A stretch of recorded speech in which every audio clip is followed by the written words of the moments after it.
பச்சிளம் குழந்தையின் கைவிரலை வெட்டிய புகாரில் வேலூர் அரசு மருத்துவக் கல்லூரி மருத்துவமனை செவிலியர் அருணாதேவி மீது போலீசார் வழக்கு பதிவு செய்திருக்கிறார்கள். அவர் வேறு இடத்திற்கு மாற்றப்பட்டிருப்பதாக தகவல் வந்து கொண்டிருக்கின்றன. என்ன நிலவரம்? விவரங்களை தருவதற்காக செய்தியாளர் ஜான்சன் இணைப்பில். ஜான்சன், விவரம் சொல்லலாம். வணக்கம். வேலூர் மாவட்டம் வேலூர் முள்ளிப்பாளையம் பகுதியை சேர்ந்த விமல்ராஜ், இவரது மனைவி வினோதா, இவருக்கு கடந்த 24ஆம் தேதி வேலூர் அடுக்கம்பாறை அரசு மருத்துவமனை மருத்துவக் கல்லூரியில் ஒரு ஆண் குழந்தை பிறந்துள்ளது.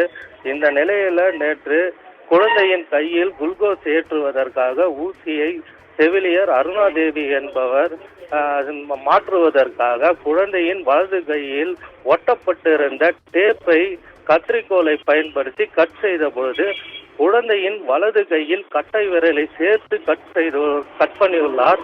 இதனை அடுத்து வேலூர் அரசு மருத்துவமனை நிர்வாகம் குழந்தை கையில் பிளாஸ்டிக் சர்ஜரி செய்வதற்காக உடனடியாக சென்னை ஸ்டான்லி மருத்துவமனைக்கு ஆம்புலன்ஸ் மூலம் அனுப்பி வைத்தனர். ஸ்டான்லி மருத்துவமனையில் பரிசோதித்த டாக்டர் குழந்தையின் விரலை இணைக்க முடியாது என கூறிய நிலையில இதற்கு அக்குழந்தையின் கட்டை விரலை இழக்கக்கூடிய நிலை ஏற்பட்டுள்ளது.